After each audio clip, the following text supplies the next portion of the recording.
Hello everyone, कैसे हो आप सब। मैं आपको कुछ इन्फॉर्म करने के लिए आई हूँ। बस मैं का ये छोटा सा वीडियो बना दूँ ताकि आपको पता चल जाए जो हुआ है। कुछ बहुत बड़ा हादसा हुआ है मेरे घर में, जिस वजह से मैं कुछ दिनों वीडियो नहीं डाल पाऊँगी शायद, या फिर आएंगे तो फिर पुराने वीडियो आएंगे या इरेगुलर आएंगे। ये दिन है 13 मार्च का, जिस दिन मेरी चैनल की एनिवर्सरी है। बहुत खुश थी मैं, आज सुबह से सो के उठी, मैंने व्हाट्सएप पे स्टेटस लगाया मेरे चैनल के लिए, क्योंकि आज मेरे चैनल को 5 साल पूरे हुए हैं। मैं आज आपके साथ लाइव पे बात करने वाली थी, मैंने सोचा था मैं लाइव करूँगी आप लोगों के साथ, और बहुत खुशी का दिन था मेरे लिए आज का दिन। और मुझे नहीं पता था कि ऐसा कुछ हो जाएगा जो मैंने कभी सपने में भी सोचा नहीं होगा। आई वॉज वेरी हैप्पी कि चलो मेरे चैनल को 5 साल कंप्लीट हो गया आज के दिन। अचानक से मेरी सिस्टर का फ़ोन आता है और वो बोलती है कि मेरे भैया नहीं रहे। यानी मेरा एक ही भाई है, आपको पता ही है, जिसके साथ मेरे शादी के बाद से रिलेशंस नहीं थे, बहुत सालों तक रिलेशन नहीं थे। ये आप सभी को पता है, इस बात में कोई छुपा हुआ नहीं है। लेकिन भाई तो भाई है ना, भले इतने सालों से बात नहीं हुई तो क्या हुआ है। तो भाई आपको पता है, मैंने कुछ टाइम पहले आपको बताया था कि वो चंडीगढ़ शिफ्ट हुए हैं, तो चंडीगढ़ में ही थे, अपने घर में अलग रहते हैं वो, और दीदी अलग रहती है, और अकेले थे उस वक्त वो घर में। और उस टाइम पे भाभी नहीं थी साथ में, वो गई हुई थी अपने मायके। मुझे जैसे ही बताया ना, मेरे पाँव के नीचे से दुनिया निकल गई, जिससे ऐसे लगा जैसे ज़मीन निकल गई हो। जो भाई बहन का रिश्ता होता है ना, ये कुछ ऐसा ही होता है। ब्लड का रिश्ता, मतलब खून का रिश्ता कह सकते हैं। इससे ऐसा होता है कि हम कितना भी लड़ ले, कितना भी झगड़ ले, लेकिन खून खून को खींचता है। मेरा भाई अब इस दुनिया में नहीं है, मेरा इकलौता भाई अब इस दुनिया में नहीं है। अभी जब मैं आपसे बात कर रही हूँ तो दोपहर के 3:30 बजे हुए हैं। मेरा बैग पैक हो चुका है। मैंने अभी का फाइनल एग्जाम चल रहा है, उसके एग्जाम की मैंने 2 एग्जाम में मुझे मेडिकल लगाना पड़ेगा। एटलीस्ट मुझे 4 दिन तो जाना ही पड़ेगा। एंड सबसे ज़्यादा तकलीफ की जो बात है वो ये है कि प्रिशा का कल पहला एग्ज़ाम है। 14 मार्च को उसका 12th का पहला एग्ज़ाम है। मैं उसकी छुट्टी तो करा ही नहीं सकती, लेकिन मुझे जाना भी होगा। तो मेरी बेटी को अपने एक दोस्त के यहाँ पे हम लोग, मेरी सास को मैंने इन्फॉर्म कर दिया था मॉर्निंग में। अब आप ही लोग मुझे बताइए, जो लोग मुझे कहते हैं कि आप ही अच्छी नहीं होंगी, आप ही कुछ करती होंगी, तो मैं आप लोगों से पूछना चाहती हूँ कि आज जब मैंने मेरी सास को सुबह में फ़ोन करके बताया कि ऐसा हुआ है, तो उन्होंने मुझे ये क्यों नहीं पूछा कि मैं आऊँ क्या, बच्चों के एग्ज़ाम चल रहे हैं, तुम कैसे मैनेज करने वाली हो। चलो अभी की तो फिर भी मैंने स्कूल में जाके छुट्टी ले ली, अगर मम्मी आती तो मैं ये 2 एग्ज़ाम भी मिस नहीं करवाती। लेकिन मम्मी नहीं आने को तैयार हैं। प्रिशा का कल से एग्ज़ाम है, प्रिशा पूरा दिन कल से अपने एग्ज़ाम में बाहर होगी, तो अभी को कौन टेक केयर पीछे से करेगा, आप ही बताओ। थोड़ी सी दूरी हो तो चलो मैं जाऊं और रात को आ जाऊं, लेकिन चंडीगढ़ या मेरठ जाना, यहाँ से कोई वापस मैं भाग भी नहीं सकती। ये सिचुएशन मेरे लिए बहुत ही ख़राब हो जाएगी। तो मेरी सास ने मुझे पूछा तक नहीं, ना विवेक को पूछा ना मुझे पूछा कि आप लोग कैसे मैनेज करने वाले हो, जबकि उन्हें पता है कि कल प्रिशा का 12th का पहला एग्ज़ाम है। और 12th के एग्ज़ाम्स आपको भी पता है कितने ज़्यादा इंपॉर्टेंट होते हैं। यहाँ पे छुट्टी मिलना भी बहुत ज़्यादा मुश्किल हो जाता है, और ले भी नहीं सकते।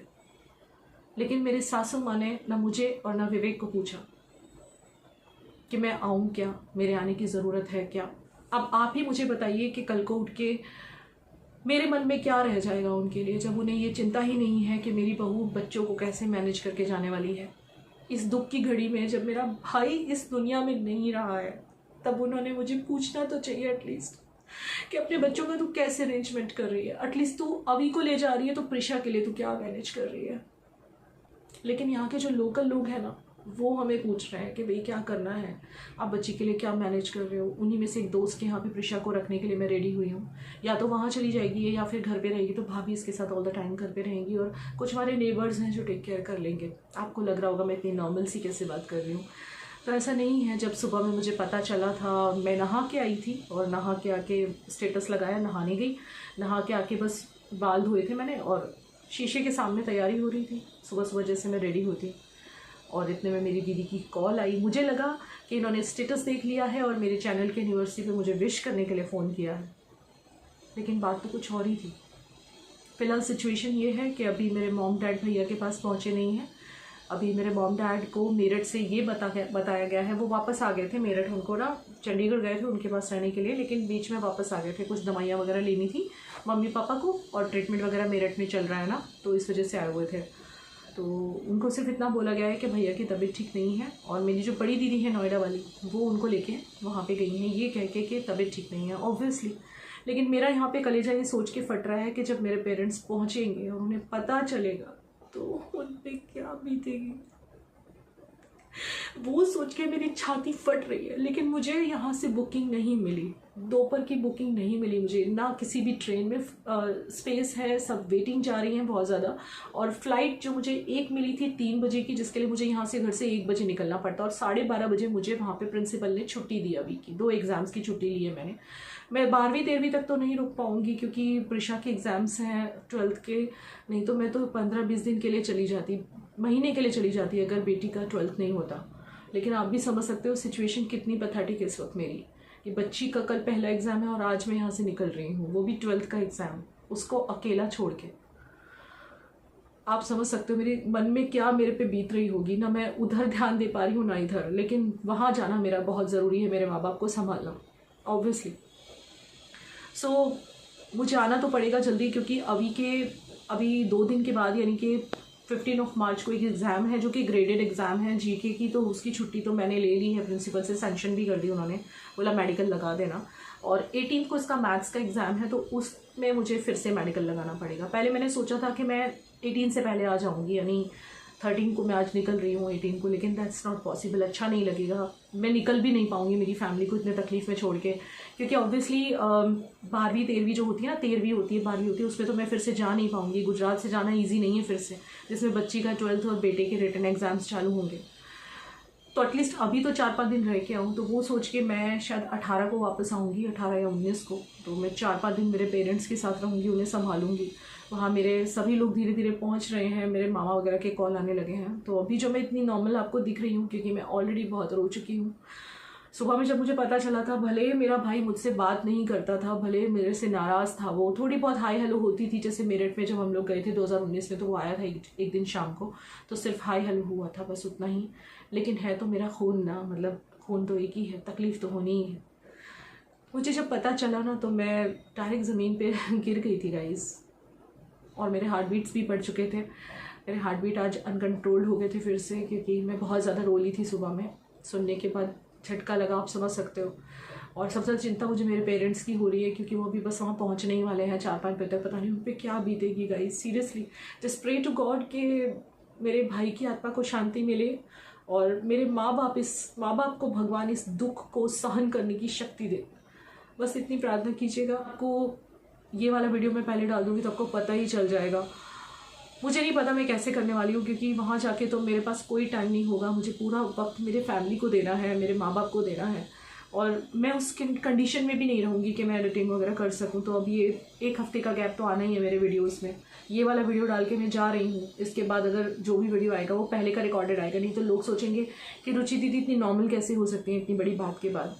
तो वो पहले के वीडियोस होंगे, आप समझ जाइएगा। अगर आपको मेरे नॉर्मल हाउस रूटीन व्लॉग्स मिले तो आप समझ जाना कि वो पहले के वीडियोस होंगे।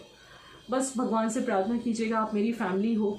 आज के दिन मैं आपसे कहना तो कुछ और चाहती थी और कहना कुछ और पड़ रहा है। आज के दिन मैं आपके साथ मैं लाइव आना चाहती थी। मैंने सोचा था सुबह मैं लाइव जाऊंगी, चैनल की एनिवर्सरी है, और सोचा था कि मतलब क्या ही बोलूँ, बहुत खुश थी, सेलिब्रेशन करने वाली थी। विवेक ने केक का ऑर्डर दिया था और सेलिब्रेशन होने वाला था आज घर में, लेकिन सोचा नहीं था ये सब हो जाएगा और आपको ये वाली ख़बर मुझे बतानी पड़ेगी। आप लोग तो मिल भी नहीं पाए कभी। आप लोग से मिलवाना चाहती थी। जब मैं इस बार चंडीगढ़ गई थी तो भैया को बहुत बोला था कि मुझे मिलने के लिए आओ। दीदी के घर गई थी, आपको याद है, तब दीदी ने भी फ़ोन किए थे भैया को कि ये आई हुई है तुम आ जाओ घर पे, लेकिन वो नहीं आए थे, वो किसी काम में फंसे थे, ऐसा उन्होंने बोला था।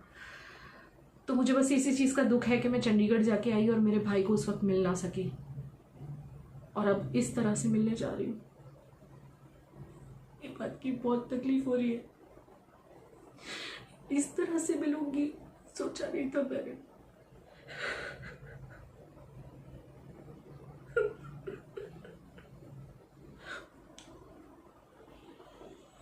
अगर कुछ दिन मेरे वीडियोस रेगुलर ना आए तो मुझे माफ़ कीजिएगा।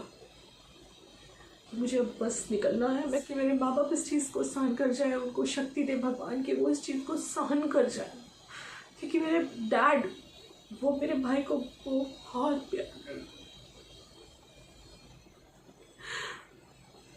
मेरी बहन का कहना है कि ये शायद एक हार्ट अटैक था।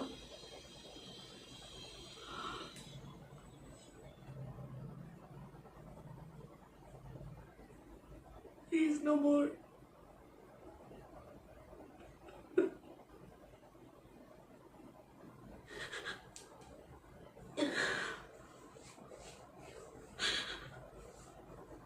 पिछले 2-4 सालों में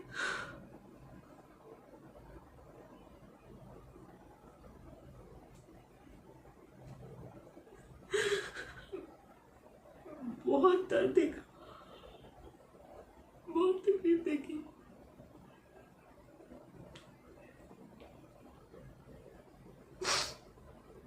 बस मेरे माँ बाप इस दर्द को सहन कर जाए,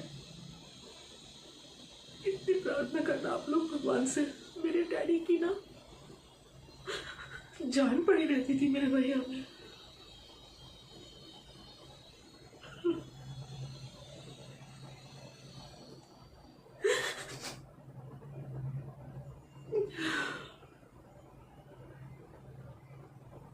आपको पता है, अभी मैंने आपको नहीं बोला कि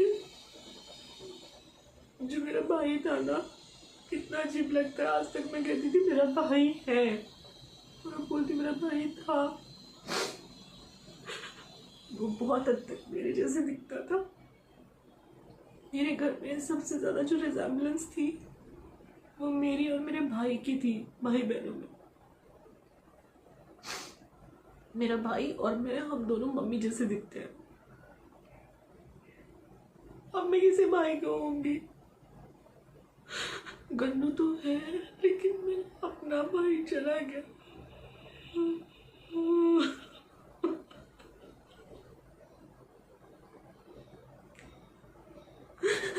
आप सबके प्रेयर्स चाहिए, आप सबकी मुझे बस हाथ जोड़ के विनती है,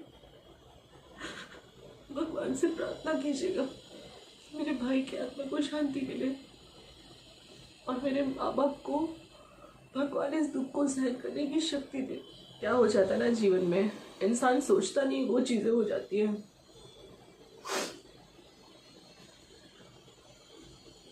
हम 4 भाई बहन थे, हम सिर्फ 3 ही रह गए। कहने वाले कहेंगे ना कमेंट सेक्शन में कि जब वो जिंदा था वहां तक तो बात की नहीं, अब रो रही है। ऐसा नहीं है ना, वही मुझसे बात नहीं करना चाहते थे, लेकिन इसका मतलब ये तो नहीं है ना कि मुझे तकलीफ नहीं होगी उसके जाने से। मेरा भाई था वो, मुझे भी नहीं पता था कि मुझे इतनी तकलीफ होगी। इतने साल बाद भी, 20 साल तक हमने बातें नहीं की आपस में, लेकिन फिर भी मुझे जो दर्द हो रहा है ना, उसका अंदाजा आप लोगों को नहीं होगा। इस चीज से मुझे आज पता चला है कि ब्लड के रिलेशंस, कितना भी आप एक दूसरे से नाराज रहो, लेकिन ये रिलेशंस बहुत स्ट्रांग होते हैं गाइस, बहुत स्ट्रांग होते हैं। वो उस स्ट्रांगनेस को मैं आज फील कर रही हूँ। आज कितने स्ट्रांग होते हैं रिलेशंस। माफ कीजिएगा अगर कुछ कहने सुनने में भूल हो गई हो तो। अब मैं शायद वीडियो जब तक वापस नहीं आती हूँ घर पे, वहाँ तक तो मैं नहीं बना पाऊँगी। अगर मैंने बनाए तो मैं ज़रूर डाल दूँगी।